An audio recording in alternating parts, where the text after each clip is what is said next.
Í þessu dæmi fáum við upplýsingar greindarvísitölu sem normaldrif. Meðaltalið 100 og staðarfrávik 16. Og okkur ætla að finna út hverjar líkurnar séu á því að ef við veljum manneskju á handahófi þá sé greindarvísitala hennar 80 stig eða minna.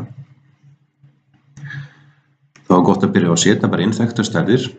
Meðaltalið 100, staðarfrávik 16 og í þessu tilfelli x-ið 80. Skulum síðan setja inn x-ið á myndanennan hátt. Það auðveldar okkur að sjá hvaða svæði við erum að vinna með í normaldreifingunni. Í þessu tilfelli x-ið 80, sem minna en meðaltalið og ætti þá að vera vinstra megin við það. Skulum bara staðsetja eitthvað hér. Staðsetningi sem slík skiptir ekki höfuðmáli, annars við réttum megin við miðju. Nú skulum við byrja að finna setagildið út frá formúlunni sem við að finna hér. Þannig þá jafnt og svín x-ið mínus meðaltalið, lokum sviða og deilum með staðarfráviki.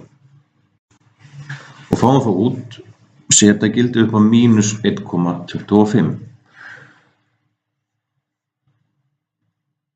Og þegar við ætlum að lesa úr líkindatöflunni þá skiptir í raun ekki máli hvort að setagildi sé neikvæð eða jákvæð tala.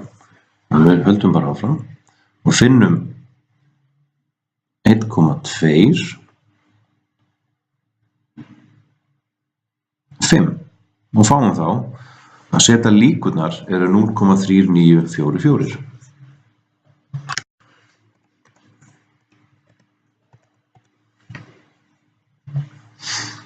Og þá þurfum við að það sem við vorum að finna núna, 0,3944, er svæðið frá miðju og að línunni okkar.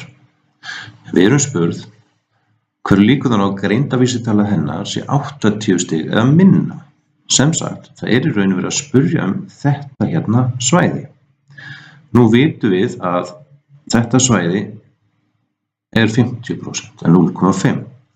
Og þetta hérna svæði er einnig 0,5. Þannig ef við ætlum að finna þetta svæði, þá er einfaldast að byrja á því að 0,5 sem er þá allt svæðið, en drögum síðan frá líkurnar sem við vorum að finna, 0,3944, þá stendur bara eftir þetta svæði, en það er akkúrat það svæði sem við verðum að spyrja með þessu tilfelli.